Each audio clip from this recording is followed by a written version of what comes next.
Welcome back to the 2 Months Podcast presented by Manscaped. I'm your host, Joshua Marshall. I'm with Trevor Ruptash. Rupper, how's it going? Good, Bosco. Yourself? Yeah, we're good. Big win tonight for the Leafs, so can't complain. So get that in there. But we got Brody McIntyre. Broads, how's it going? Very good, Bosco. Got some good news today that Rupp and I will discuss, so it's a good day. Yeah, no, exactly. Good day. And we got Clay Vanderham, and Vandy's going to introduce a special guest to the podcast tonight. Yes, so I'm excited. Vandy is dandy tonight. Mutts fans, our next guest grew up in Edmonton, played his minor hockey in Confed. Sure did. Was an outstanding goaltender for Southside Athletic Organization. Had a couple stud coaches for a couple years in Rupp and I. He went to play his junior hockey out east in Ontario for the Strathroy Rockets and the Cornwall Colts. He's a strength and conditioning consultant for the NHL. He's worked in the NHL. He's an author, entrepreneur, life coach, and is the founder of his own company called Own It. Ladies and gentlemen, making his first Mutts appearance, Justin Roethlingshofer. How are you, Oski? Fantastic. It's an absolute pleasure to be back with you guys. Awesome. Every time I see you guys, it just brings a smile to my face. Yeah, we had some good times back in the day, man. Love it. I love it. It's a little bit sunnier and warmer here than it is up in that neck of the woods, I believe. So where are you for the listeners that don't know, Justin? Currently, Miami, Florida. Oh, nice. You go to the Super Bowl or no? No, that's in Tampa. Yeah. I won't be going there. That's a Rona fest. Yeah, exactly. Yeah, that story that came out yesterday about the barber cutting the hair and all that. That's could have been dicey for the NFL. So. It's a little bit wild west. Yeah, no, exactly. So I guess how you been and how are things going so during this pandemic for you and your family and the people around you? Yeah, no, it's been great. To be honest with you, the 2020 ended on a high. Got engaged, so that was exciting. Again, the business really kind of took off over the course of the pandemic and has continued on that pace throughout it. So we really got some legs, and it's really kind of transformed our lives in a lot of different ways because Elise was an executive with Christian Louboutin, really just traveling all over the place, and we were trying to merge her into the business, but she was so caught up in traveling, going to Paris. She'd go 4 or 5 times a year and traveling probably every 2 weeks. And so it was hard to get any traction, but the moment this happened, it kind of kept us all at home. I think just like everybody else learned around the world that as we were able to slow down a little bit and kind of reflect on ourselves a little bit more, we were able to take some action that we were truly looking at taking for a while. And I think as hard as this time has been in a lot of different ways, it's been also really, really great to reconnect in some unique ways that I don't think we would have gotten otherwise. Yeah, well, it's good stuff. Good stuff to hear. So for the people that are just tuning in and I don't know if you've caught some of our podcasts, Justin, but heart of our podcast with adding Rupper, Brody, and Clay here is kind of starting at the bottom and working our way up, the heart of where you came from and your minor hockey days and what got you to where you are today. So usually Vandy will take care of that, and we'll throw it to him now, and we'll jump into that. And we're just going to go on throughout your career. And we know that you were part of a TSN original, Problem of Pain with Rick Westhead and some other players, but we'll get into that. But Vandy, take it away, and we'll get going here. Well, yeah, when again, this is another guest when when we decided to do the podcast, the pandemic hit. I started really getting into the motivational stuff with just following Justin, and it was kind of helped me through some stuff where you just read it and it either puts a smile on your face or just makes you think about other shit besides what's going on. Just for our listeners, Justin, we've known Justin since 15, I think, is when you were 14, playing I on our think. midget. Yeah, 14. It's almost 20 midget years. double A, Bantam triple A. And then you played a couple years with us in midget double A with Trev and I and Luke and Fish and Darce, my brother, and whatnot. And I remember the first year I had you, I'm like, oh, this guy, he's something special, man. He's just Energizer Bunny. And I'm like, he's going to go on and do great things. So it's good to see what you're doing. I guess let's start. We'll kind of, if you want to talk about your playing career, we can do that. But why don't you let our listeners know exactly what Own It is, and maybe we can kind of move back into your playing career, how you ended up doing the fitness and the strength and conditioning. So let everybody know what Own It is. Yeah, absolutely. So high performance. Actually, you know what? I'll start at the back end. So I've always been obsessed with high performance and fascinated with the ability to manipulate the body and to change the way in which we worked. And right to when you guys knew me at 14 years old, I was obsessed with everything: nutrition, fitness, wearables, heart rate monitoring. I'd wear shit at night on my head to track brain waves and stuff like that to see how I could optimize myself. Now, at that age, I didn't have the experience, I didn't have the education, I didn't have anything else, and it threw me too far to the left wing in terms of actually being of detriment to myself. But that obsession was seeded in me at a young age.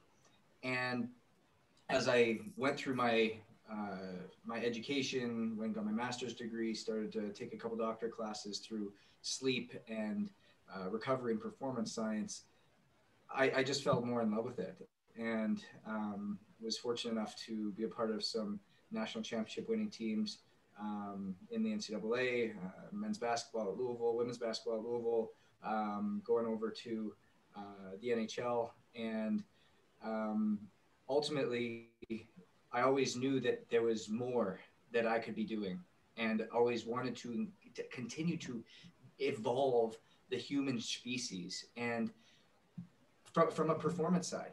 And ever since probably 2012, the word high performance has just been commercialized so much in our world, with high performance tees, high performance shoes, high performance jackets, high performance wearables, high performance sleeping garments, like you name it, everything's high performance. It's just commercialized bullshit, where in actuality, what does it actually mean?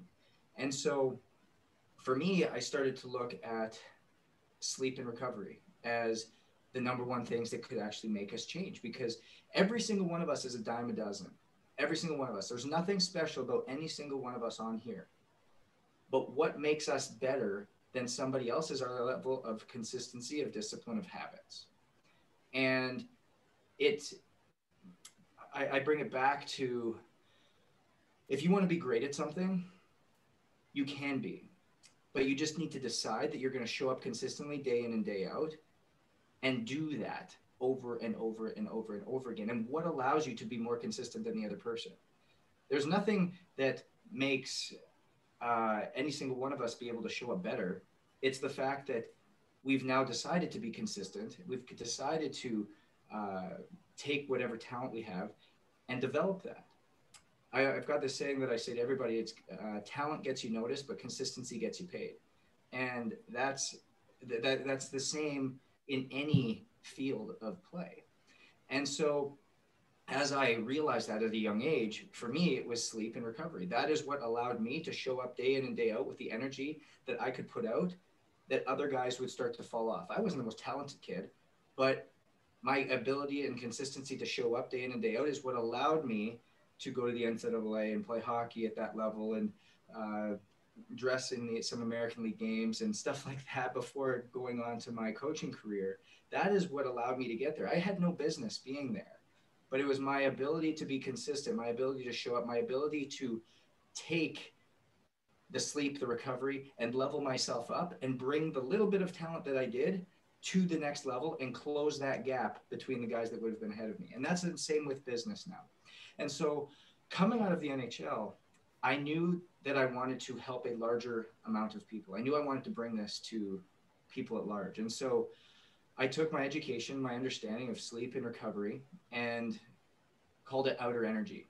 And so taking 7 different parameters, taking exercise, nutrition, hydration, sleep, stress management, immune function, and environment or ecosystem, and utilizing DNA, epigenetics, wearables, HRV, and sleep technology, I've been able to create a system that is personalized, that looks at you, your data, to create your plan so you can play your game and be the most consistent version of you to accomplish anything that you want. And so that was the one side of the business. Then my fiance, who I spoke about, she was a executive at Christian Louboutin, and she started to do a lot of inner energy work, so mindset work, and took a look at this inner energy spectrum, levels 1 through 7. Level 1 being more catabolic energy, like breaking down energy, and level 7 being more anabolic energy, building you up. And every single person resonates somewhere on that spectrum. But the higher resonating energy, that's more like positive, like uplifting. It's going to bring more of that energy to you. Levels 1 and 2, more conflict level energy, going to bring that more of that to you. And so as she started to implement that into her executive team, her leadership team, she doubled, tripled, quadrupled, 10x their business over the course of 2 years. And so we started talking, and we're like, this can be the energy equation in which we work with entrepreneurs, executives, companies to transform their business and allow them to own it. And so that is what Own It is. It's transforming the energy, both inner and outer, in which people operate, both as individuals and as corporations, to exceed at the highest level, to reach the pinnacle of where they're looking at going. So right now we've got close to 60 athletes between the NFL, the NHL, and Olympic, and then close to 1,000 companies and corporations in which and entrepreneurs in which we're working with. I didn't. Did everybody get that? Did everybody get that? Listen. Now imagine being in your 20s and coaching this kid at 14, 15, and he's coming off the ice and asking you kind of this same sort of stuff. And I'm like, listen, Oski, you do what you got to do. But I said, you know what? I've said before, and it's a shame that we didn't have real goalie coaches back in the day, because I think a guy like you really could have benefited more from somebody that knew actually what the fuck they were talking about, instead of just me and Clay going, hey, go stop the puck, right? Like I've said that for now probably 18 podcasts, that I feel kind of shitty that I'm not saying we let goalies, because you're a goalie, you were a goalie, and I feel shitty because I think we kind of let you guys hang out to dry a little bit, but it just wasn't that part of the game just wasn't there. I know it was just starting to come, right? Like Oski would be like, hey, can I bring this guy out? I'm like, who's this guy? I don't even know who this guy is. He's a goalie guy? What do you think? Who? No, me and Clay, Oski, go stop the puck. You know what I mean? So literally hearing you talk about stuff like this now and knowing who you were back in the day, that puts a huge smile in my face. It makes me so proud that we had nothing to do with it. Absolutely. I look back at it, and everything that those guys that they go through life and certain things are handed to you, or certain things are everything turns out the way that it's supposed to be, and that seemingly never happened to me. It was always you were cut from this team that you were supposed to make. You got traded at the deadline. You were everything that they wanted you to be, but you still weren't big enough. You weren't fast enough. You weren't strong enough. To be honest with you, between the age of 17, when I played my first year of junior hockey, to the age of 23, when I signed my PTO in Springfield, I lived in 19 different cities, and it's like you're just continually moving. And don't forget, I got a degree during that time. And so it's it goes to build this level of resilience, this thick skin of, and it comes back to this one pillar that I continue to come back to, and it's faith. And I'm not talking about religion. I'm talking about sheer faith that I had this mindset of inevitability. You have these 4 levels of people. There's impossible. And quite often when you ask somebody a question, their answer is going to be, can we do this? No. Can we give this a shot? No. So that's the person who has that mindset of impossible.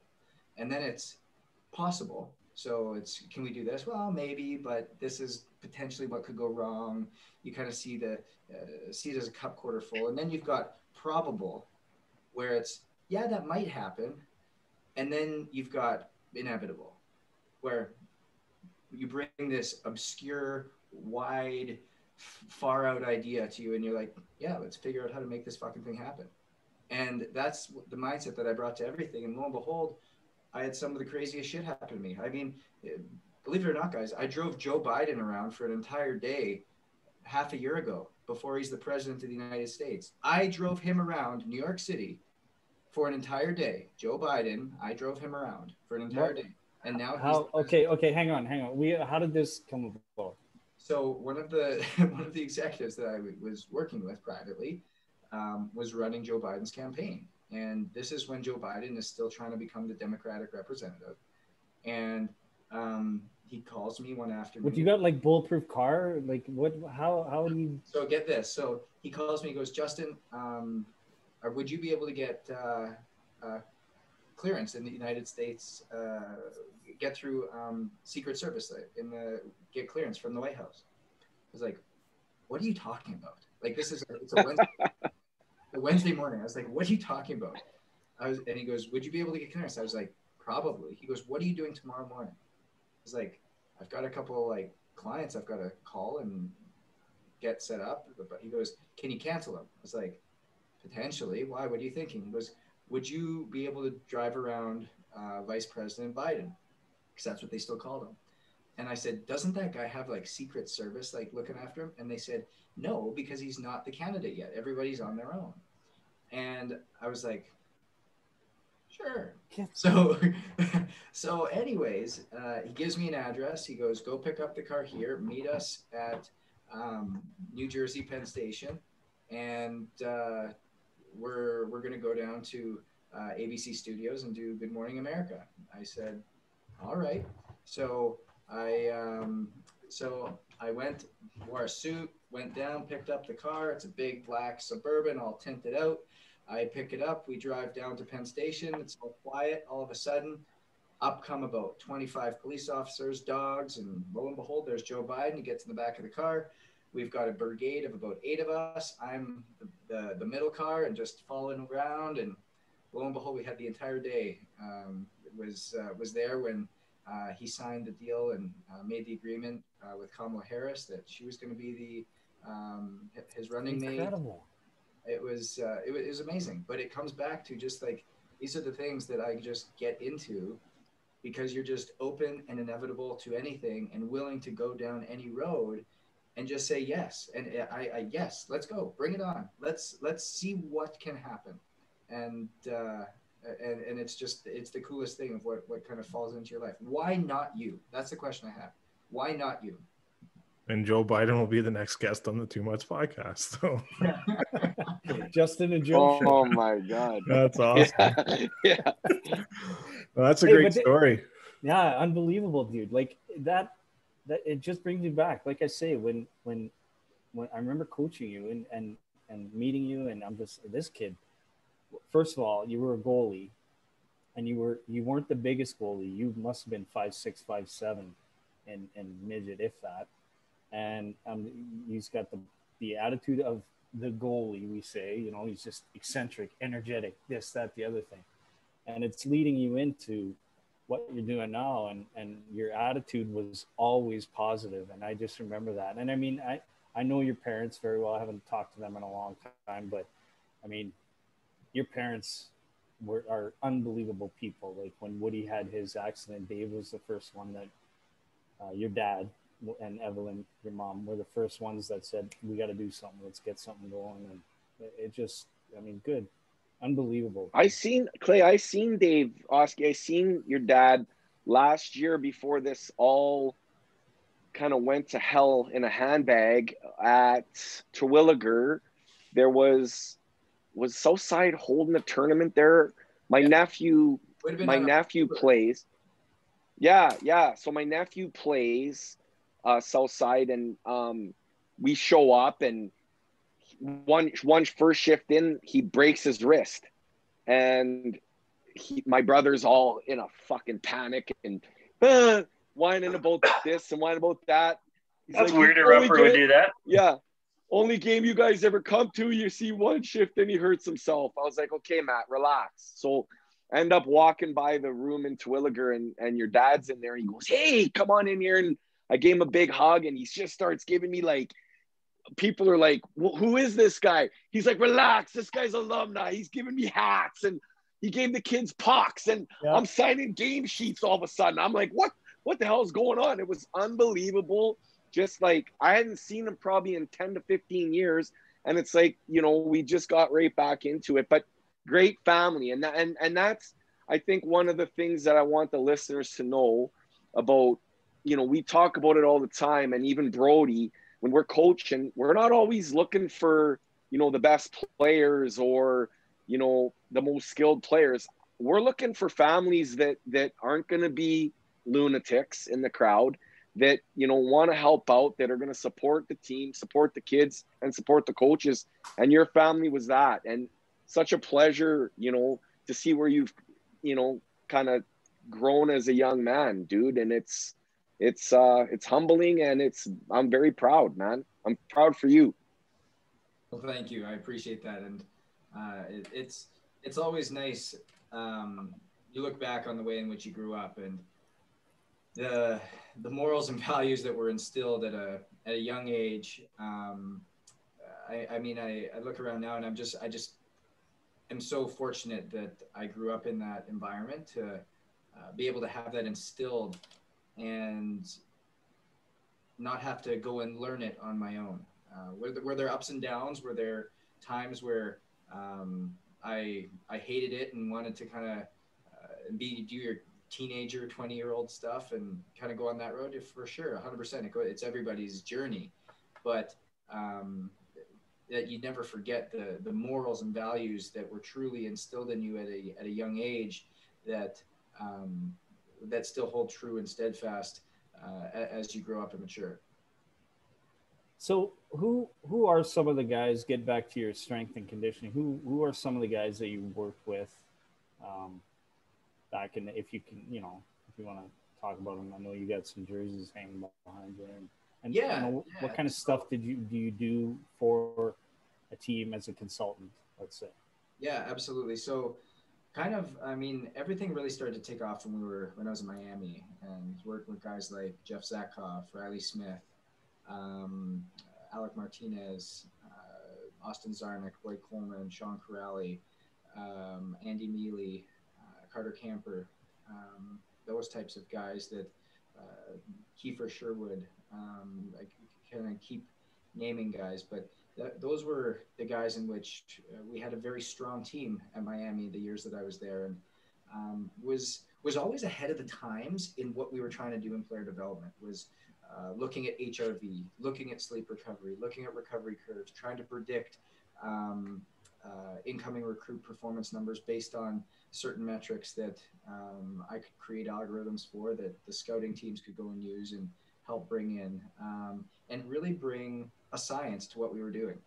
It was heart rate monitors, GPS monitors while they were playing, being able to, I was the only performance coach on the bench during games that was going live with shift times, going live with playing or training loads, and being able to report back, hey, you know what, like, go back. I still remember, go back with a third line, go back with a fourth line, where typically you just ride your first and second lines, and all of a sudden we're doing this, and it's screwing up the home team's line changes. They're were getting opportunities. And that was the year that we went and lost in the Frozen Four. And so it was stuff like that that was just revolutionizing the way things were happening. It still wasn't I was very fortunate. I was working with Rico Blasi. Rico Blasi was a coach that he was at Miami for 20 years. He's now at Providence.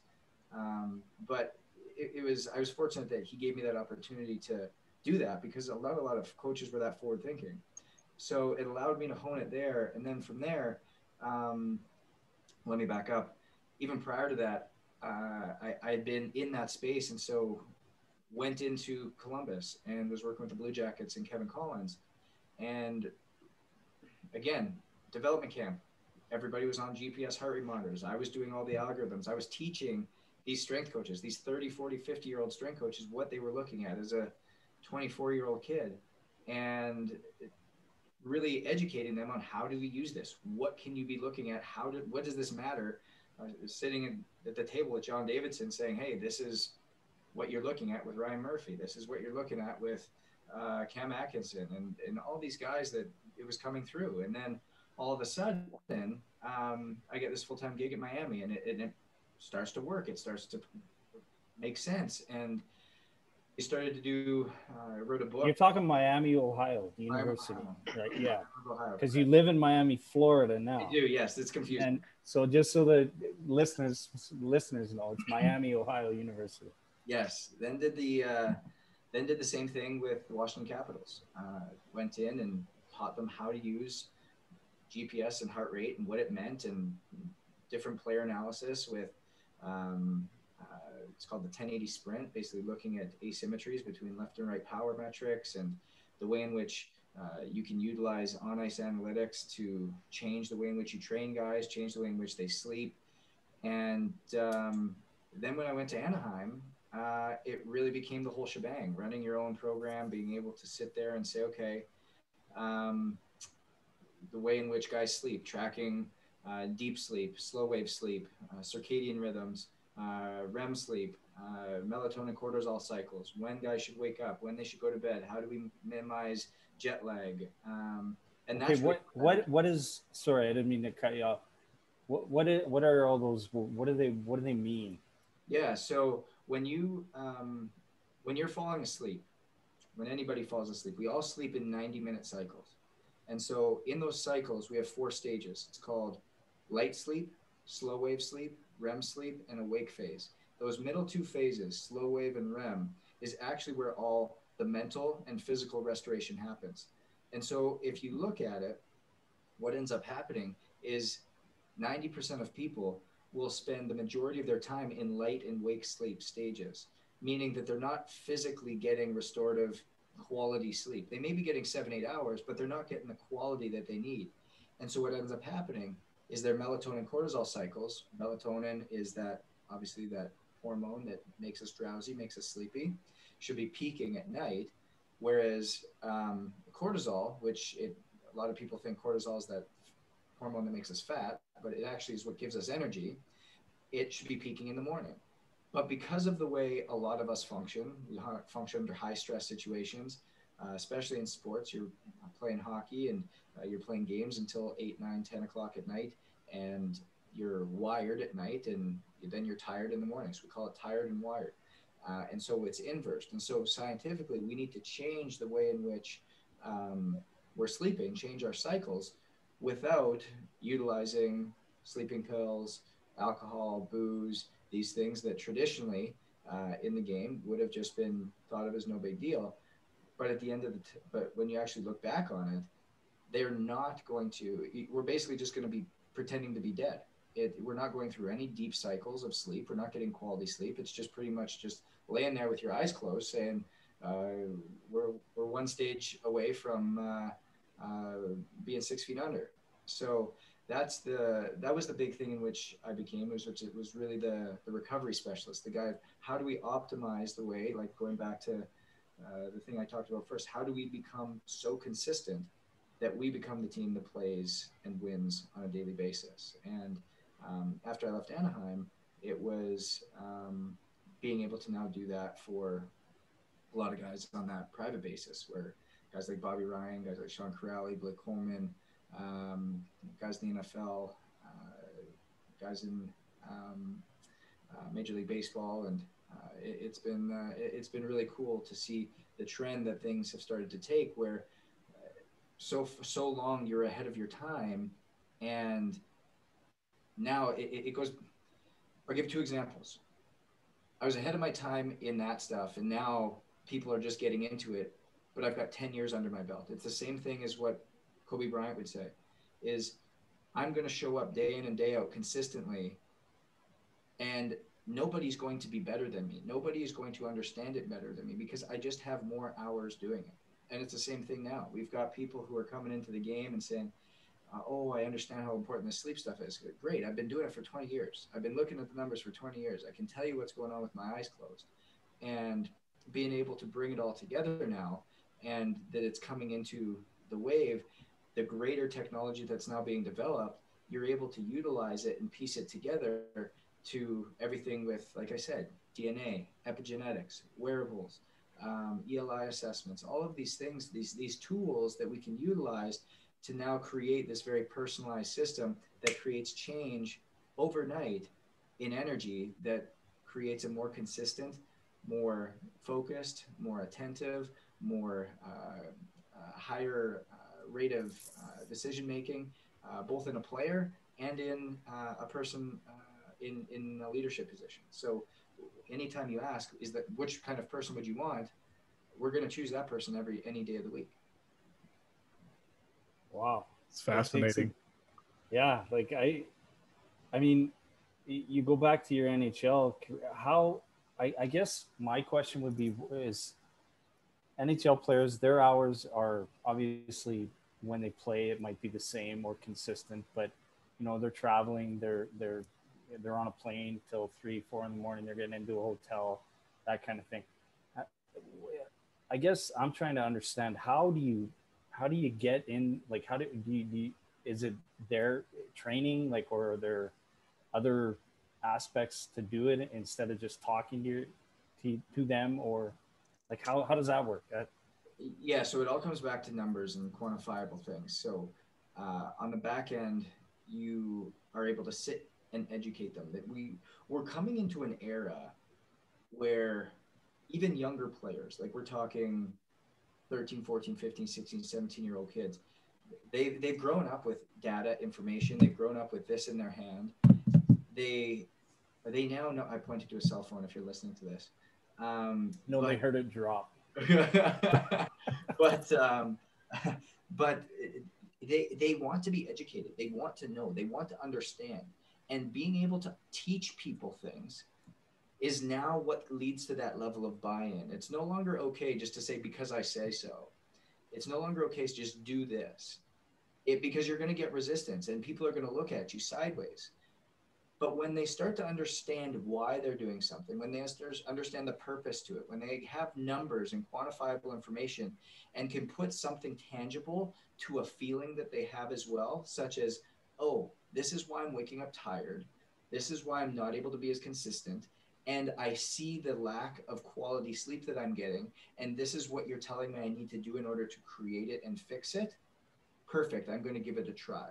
Well, lo and behold, we see the numbers start to change. Subjectively, we start to feel differently. Subjectively, we start to play differently. We start to get different momentum and roles. Well, now what happens is, Justin, what more can I do? What else can I do? And it starts to be this iterative effect of slow adds, but using data, using information, using DNA epigenetics to understand, how does your body break down proteins? How does it break down carbohydrates? What's your collagen breakdown? How does stress affect sleep? How does stress affect your ability to repair? What nervous system do you hang out in the most? Parasympathetic or sympathetic? Parasympathetic being that more rest, digest, sympathetic being more that stressed state. And so when we know all this information, we have this puzzle of the human being, the player, the person, the leader, whoever it is. And now we can break them down and deduce them down to a series of habits and behaviors that, if we can create consistency, we can now ensure that we're giving the highest probability for the highest level of performance any given day of the week. Fucking Oscar. I needed I that. could run a marathon right now. Yeah. I'm so fired up right now. that where was that in the 90s when I was playing? It was like, you know what? I'm a bag of shit in the morning because I was at Barrie Tees till 4 a.m. Took a girl home, got about 1 hour of sleep, didn't go to school, showed up to practice. I was a bag of shit. That's my why right there. Now, COVID where lasts was any this? longer. Yeah. If COVID lasts any longer, I'm like 2 months away from a sleep apnea machine. God damn. Like, hey, Justin, can you brought up Anaheim, and I kind of want to get into a little bit of that TSN special that you were on. What the heck was it called again, Clay? The problem with pain. Problem with pain. Yeah, sorry. I don't know how much you want to dive into the situation with them and kind of what happened, and if our listeners don't know, I think they can go watch that little special again. It's on their website, correct, Clay, on TSN's? Yeah, you can get it on YouTube also. We can tweet out the link. I suggest people go watch it, not just to see Justin, but just to kind of see what's been kind of, as a lot of people would say, plaguing a lot of professional sports lately, with players hiding pain and taking certain things to mask it, and the outcomes on a lot of these players haven't been positive at all. So if you want to kind of dive into that a little bit, how you kind of got started with Anaheim, what you were doing, and kind of that whole documentary, that'd be awesome. Yeah, I'll go into the whole story. So it started when so what a lot of people don't know as well is I've got a company called the Hockey Summit. It's a camp that basically runs the same way I just was talking about, very data focused, data driven, and it's for NHL guys, American League guys, East Coast League, that we would bring them down to Florida. It was about 60 guys that would typically come through in a summer, and started that in 2016, and it's still going today. And the second year we had it, I brought down Riley Cote, and really started to learn a lot about the CBD aspect of being able to use it for a way to adapt the pain in which guys were feeling and deal with the pain in a different way, rather than the Toradol shots, rather than the opiates, rather than the Advils and the ibuprofens and the cocktails that we would see guys joking about and walking out of the rink with their cocktail every practice. And so I got very educated with Riley. From Riley, went to go talk to Dan Carcillo. Really started to talk to Dan, and then started to talk to some of the doctors that were really doing some deep work in the CBD space. And remember, this is 2016. This is 5 years ago. This was still CBD, marijuana. It was still illegal in every single state. At Colorado, actually, it was legal. Yeah, I was going to say Colorado. It's never. Colorado was legal. But that's why Grosso lives there, probably. Yeah, but it was still. It still wasn't like mainstream like it is now, and so started to just learn more. And I just was like anything. I've always been a sponge, and so started to learn. Tried different oils, different creams, and lo and behold, pains in my arms were gone, pains in my hips were gone. And I was like, you know what, maybe there's something to this. So the following year, I got a couple CBDs. That whole year, I looked into CBD companies and tried to figure out, okay, who could, like, what is good in the CBD space? Like, it's still such the wild, wild west. And found 2 or 3 companies that I was like, you know what, they're third party tested, they're doing some really great things, that they're like all American based. And so I went and visited 2 of them, and then again I had Riley come down. He's got a company called Body Check, and he came down and again educated the guys on what was going on, and it was all education based. It wasn't use this, use that, use this, use it. It was just all education, and then make a choice. And we're not talking about smoking. We're not talking about anything. We're talking about topicals. So creams that go on the body and oils. Yeah. Those are the two things. And coming into my, the year that I was fired in Anaheim, I'll never forget it. We were in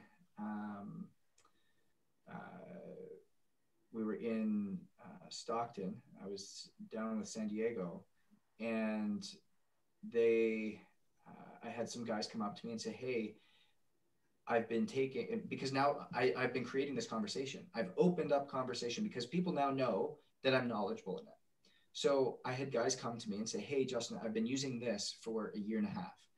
They bring me a CBD bottle from Taiwan, and I'm just like, get rid of that stuff yesterday. And they're like, "Well, I can't, like, it makes my arm feel better." I was like, "Okay, well, if that's what you need, then here's 3 companies that I would suggest you go look into. If it's something you want, then go purchase it, and I'll put you in contact with their guys." And so lo and behold, we started to get the shit out of there that they were taking that, who knows, could have THC in it, could test positive, could do something and screw with them, rather than just being straight CBD, the stuff that is going to help them from a topical or an oil base that will deal with the pain and everything else. During that year, I personally took one guy to rehab, and in the summer had dealt with another guy, sheerly off painkillers and Prescription pain. prescription drugs. Yeah. And I was seeing what was going on continually, and it wasn't an isolated incident. You hear stories all the time that just do not get told. Sorry, Clay's audio is really screwing up the flow of the interview. We can edit it out, but sorry. You're good. Go And so ahead. you hear these stories all the time, and they're not isolated incidences. They're things that just don't get spoken about. They're things that just, this is just the way it is. Don't say anything. Your ankle hurts, your hip hurts, your shoulder hurts. Let's get a Toradol shot. Let's take this cocktail. Let's get ibuprofen first. Let's get Advil second, because we take them, or Tylenol. We can take them together, or take them and cut the time in half because they're opposite doses. And so all of a sudden you're starting to just go back to ice and ibuprofen. Well, guess what, guys? There's a better fucking way to do shit. All you have to do is educate yourself. All you have to do is go out and educate yourself. You have to go and give guys a choice. You have to go and learn the new ways in which the body functions. You do not have to sit with the way things are. What is tradition? Tradition is just for people who are too fucking lazy to look into something new. And so all of a sudden, when we started to create these conversations, the staff said, and I said that I'll never forget. We were in a game, and I was in San Diego, and the entire staff was there. The entire staff. And I was like, I'm coming back to Anaheim tomorrow. Like, I don't understand. I was warming guys up, and they kept looking over. The staff of Anaheim. Yeah, Bob Murray, Dave McNabb, like all the upper brass. I was like, this is weird. And they kept looking at me while I was warming guys up. And as they went out to warm up, they brought me into the office, and they said, have you been administering CBD to our players? I said, or they said, do you know the marijuana and CBD, or the marijuana laws or the marijuana protocols for the NHL? I said, yes. They said, have you been administering CBD and marijuana to our players? I said, no. I said, if you're talking about educating and having conversations about it, then 100%, yes, I have been. And they said, you haven't been giving it to them? I said, no. Have I showed them where to get it? And because you have players that have been using it for 2 years and putting themselves at risk? I said, yes, I've been having the conversation. And they asked me a few more questions, went back and forth. And at the end of it, they said, we're putting you on official suspension. We're going to do an investigation. They took my computer, my phone, my my laptop, my credentials, and had me escorted out of the arena with 2 police officers and our director of hockey operations, and left right next to a Jack in the Box, and had to take a taxi home. And so that was my experience. Over the next 2 days, I didn't hear anything, and I got a phone call the next morning from Dave McNabb asking if I had stock in any of the CBD companies. And I looked at him, I said, or I looked at the phone, I was like, are you kidding me? Like, this is the question you're asking me? Do I have stock in a company? I said, of course I do not. I said, if you understand that it is all about a conversation that's being had, then you would understand this. And so I didn't hear anything for about 4 days, and I got a call on Christmas Eve at 6 p.m. From Bob Murray saying we did an investigation, we didn't find anything, but we no longer feel comfortable, so we're removing you from the staff, and there's no need to return after Christmas. And I said, okay, thank you, and that was the end of it. So that was pretty much how everything went down with that. And lo and behold,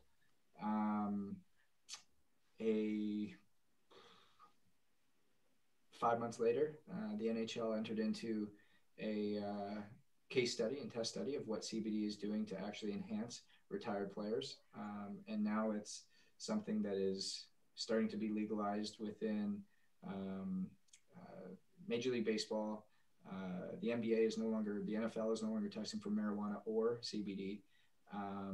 And there is a company I do have stock in, and Can-I Brands, based out of Toronto. So definitely look into them. High quality product.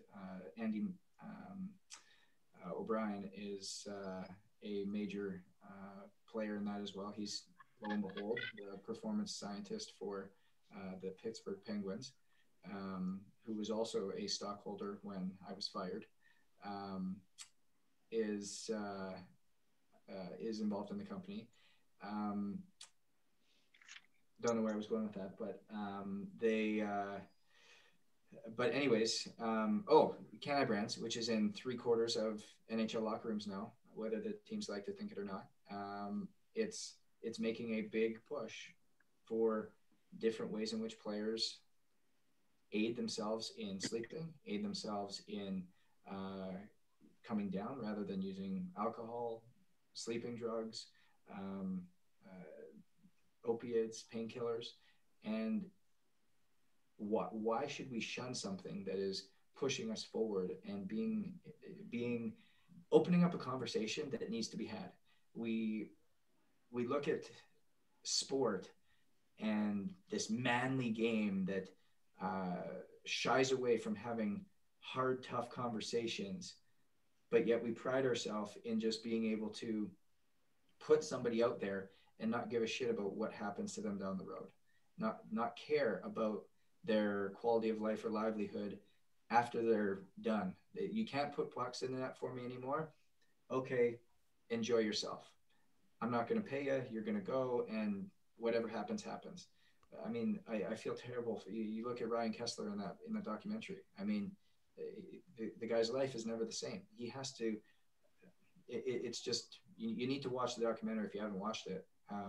His story is just one of hundreds that you hear all over the place, and not to mention now everybody coming forward with these TBIs and CTE and everything else that's coming on.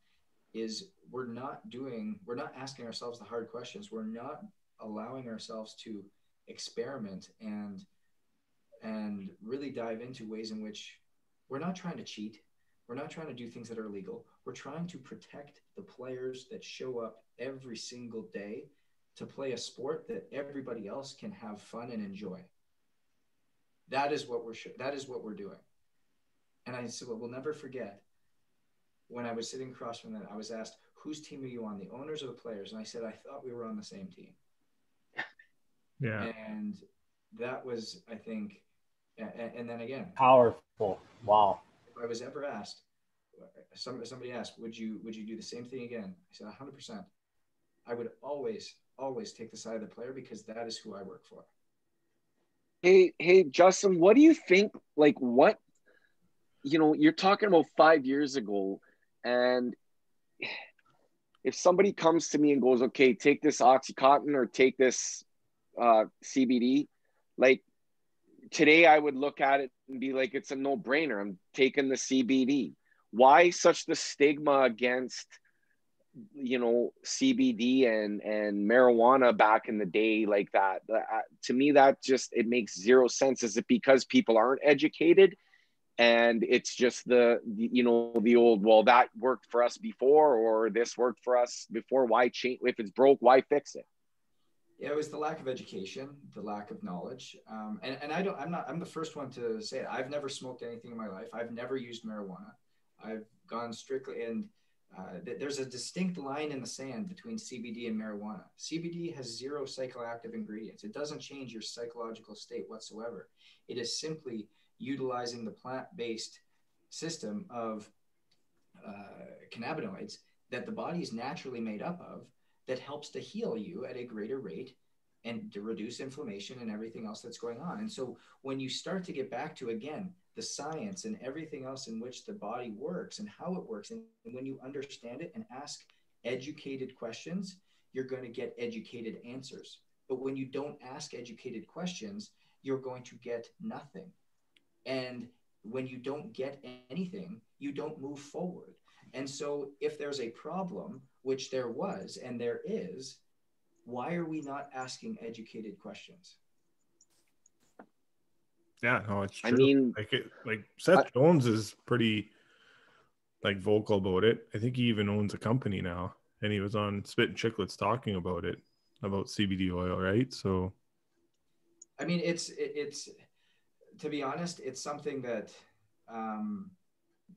I mean, if I had to fall on the sword to break the seal in a certain way, so be it. I would do it 100 times over, because it's all about being able to have a conversation and talk about something that's going to push something forward in a greater way, because it's being done, going back to values, going back to morals, going back to purpose. It's being done for the right reasons. That's why people ask, would I do it again? I do it again in a heartbeat.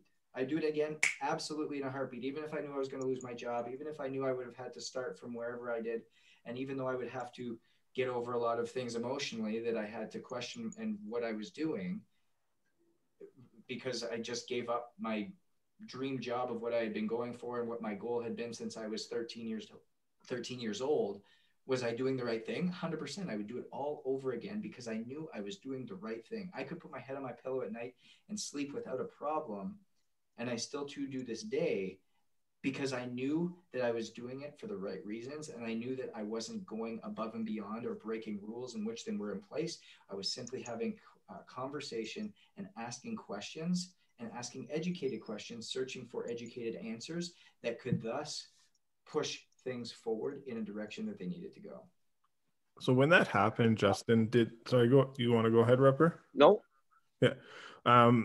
When that happened, when you got let go, how many of the players, you don't need to name names, but did quite a few of the players you're working with reach out to you, and obviously were there appreciative of what you've done for them? Yeah. So the hardest time in my life through that whole thing, and I didn't tell this part, but I think it was about the 18th, something like that. It was December 18th that we had played, that I got kind of told, hey, you're under suspension. And I didn't know this at the time, but as soon as I had left the room, they sent out an email team-wide saying, what that I was under investigation. They didn't say what for. I was under investigation, and no one was to reach out to me.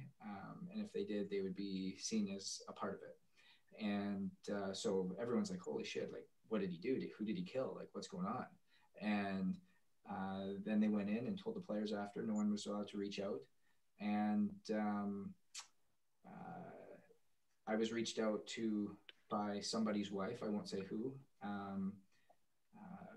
Just to say that they were thinking of me. And that was the only thing I heard. So being on that island was the hardest part. And after it was announced on Christmas Eve, there was, I think, 42 voicemails on my phone, text messages out the door, coaches from around the league, strength coaches from around the league, that made things a little bit easier right off the bat. But then it came back to real life of, oh shit, I don't have a job. After that. So, yeah, it was, I mean, the support that was laid out after that was immense. And you start to realize the impact that you had, which was great. But it was still just a tough time overall, and being able to understand what was going on and kind of navigating those waters that you'd never really been in before. Yeah. After to go into the documentary, how did you get reached out to be a part of it? Is that something that some of the players wanted you to be a part of too? Like, because I chatted with Rick Westhead after the interview, and not about you. I just said it was a great interview. I reached out on Twitter, but how did that kind of come about for you? Yeah. So after that happened, my first call was to Riley, because they were saying that I was distributing it and administering it to players. And I said, Riles, like, because that was one of the companies that I said, hey, if you guys need something, like, look into this company, because it's legit. It's above board. It's everything. And I was like, man, like, I need you to, like, do something and say, like, that, tell them what's up. Yeah. And so that was my first call. And as everything went down, he goes, I'm going to connect you with Rick, because it's a story that needs to be told. And Rick was willing to do it right away. And I waited. I didn't feel comfortable right away. I didn't want it to seem like it was bad eggs, that I was just like, I got a raw deal, this is brutal, and complaining about it. I wanted to, like I said, be a man with it, live with it, take the consequences, deal with what it was, get back on my feet, and not just get back on my feet, but hit the ground running and hit a home run in a multitude of ways, and then come back and tell a story that has a lot of impact, because it's the truth. And that's ultimately what happened with its release. I filmed it at Bobby's place back in about a year ago, and obviously then it came out in September. Yeah. Are you concerned that it's still like, now that that documentary came about, and like, for me, as a fan and a guy that kind of covers the game on this podcast, like, it's still concerning that it's an issue in NHL locker rooms? And I say that because Tyler Seguin told a story that he, like, blew out his hip before even the return to play happened, and every single game he was getting shot up, and he was openly talking about it. You know, you can find that interview on 31 Thoughts podcast with Elliot Friedman and Jeff Merrick. But are you concerned that this is still a big issue in NHL locker rooms, and obviously, you know, NFL locker rooms too? I mean, you have to be. Yeah. I mean, you'd be lying if you say you weren't. But at the same time, it's a business. And when your business is to win, and your business is to put the best product on the ice every night, I still go back to, let's ask the question, what is a Toradol shot? A Toradol shot is a reactive way to what we are doing. What if We were extremely proactive in things we were doing to put them in better situations so that the things that were happening, we were able to treat with something else because the issue wouldn't be so great. Or we were to take whatever injury was actually there and understand that it is an injury and something that just needs to be taken off for a week, 2 weeks, and then allow that to come back in a different way. And if you can't play through something like that, you're not there. But it comes back, I guess, to the point of it. The conversation needs to be had because the player needs to be able to make a choice. The player should have the conscious choice. They should have so much education on this stuff. They should be so educated. They should be so in the loop and informed that they can say, no, please shoot me with the Toradol shot. I would prefer that. Or no, I'd like to utilize the CBD, please. I would have liked to utilize that all year. Or no, I would like to utilize X, Y, or Z. But we don't educate. It's, hey, do you want what's behind door number A, or do you want what's behind door number A? Well, I guess I got to take what's behind door number A.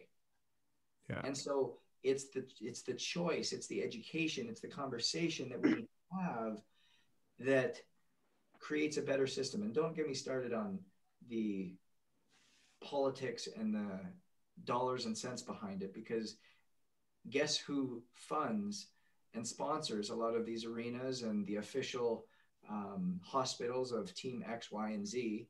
And guess who the doctors are? And guess who the doctors are? Are they the doctors for the players, or are they doctors for the teams? When there's money involved, they're always doctors for the teams.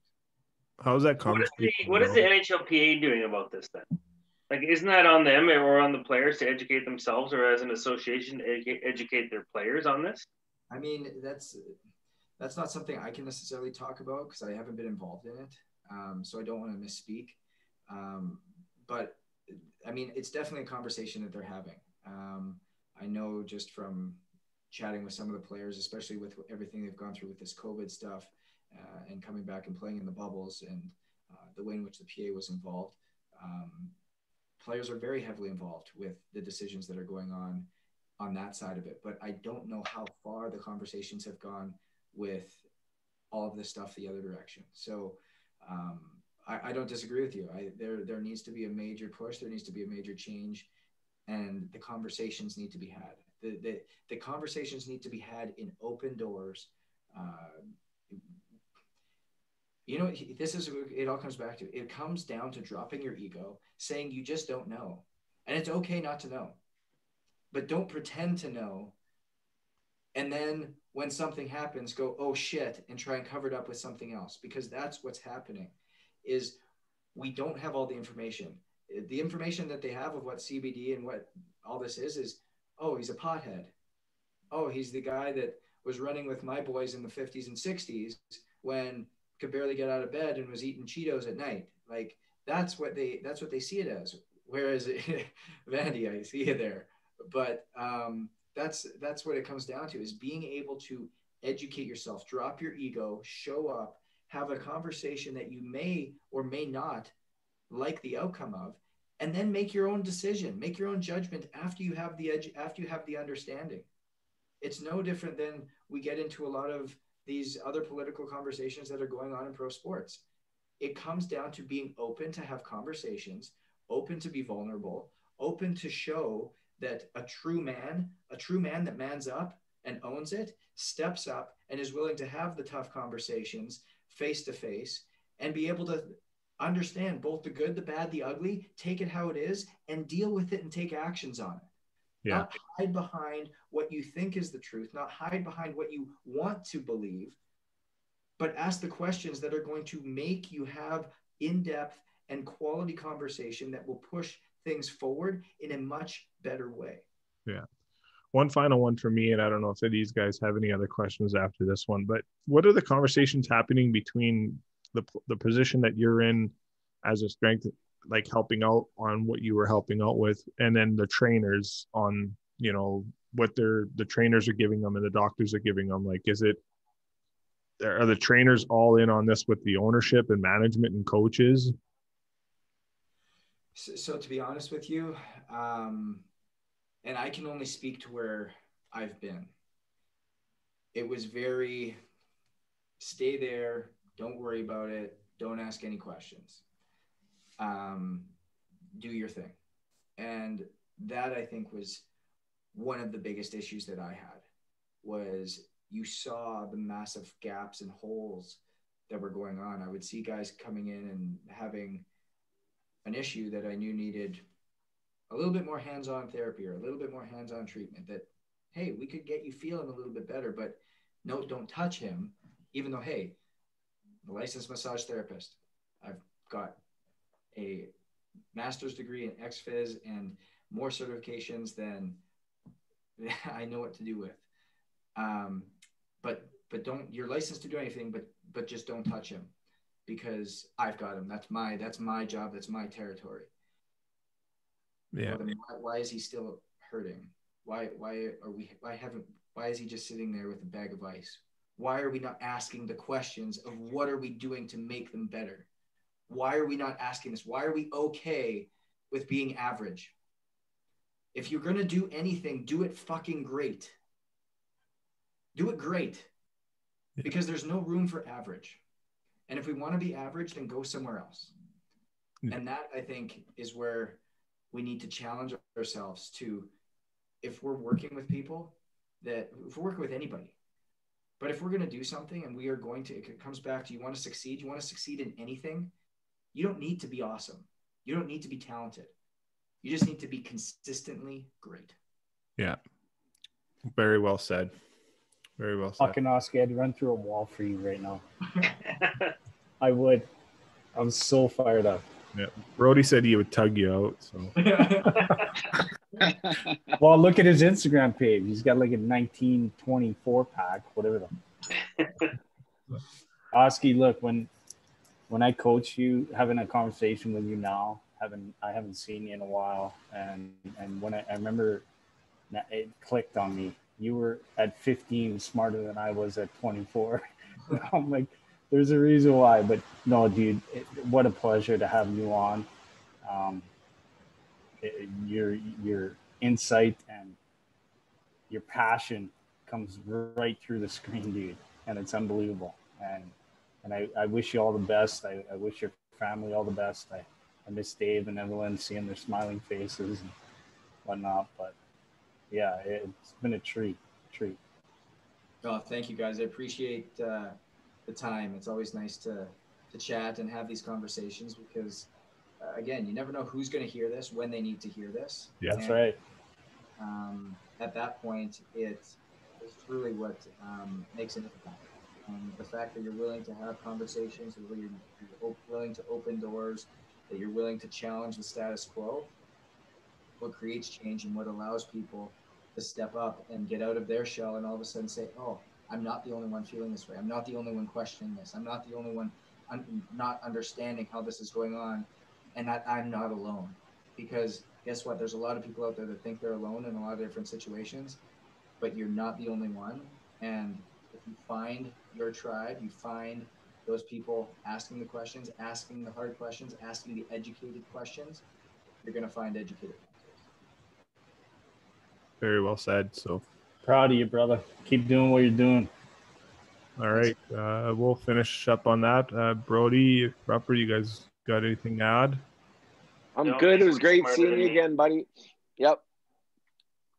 All right, perfect. Thank you so much, Justin. We appreciate your time tonight, and all the best going forward, and stay healthy and happy, and congratulations to you and Elise. Thank you. Me and Clay will wait for our invitations in the mail, I guess. Okay, bud. Hey, and plane tickets too. Hey, as long as you guys can get over the border. Yeah. Oh, well, I'll get over the border. Don't worry about that. All right. Okay, well, thanks again. Buddy, hang on. You give me a speech and I'll run there. Yeah. There we go. I love it. Okay, brother. Take care, dude. Keep doing it. Okay. Later. So. Do you want silky smooth plums? Stop mowing your buddy's lawn and start mowing your own. Manscaped. If you are listening to me speak right now, I want you to experience it firsthand. Manscaped. Trim that junk of yours. Get 20% off plus free shipping with the code 2months at manscaped.com. Your balls will thank you.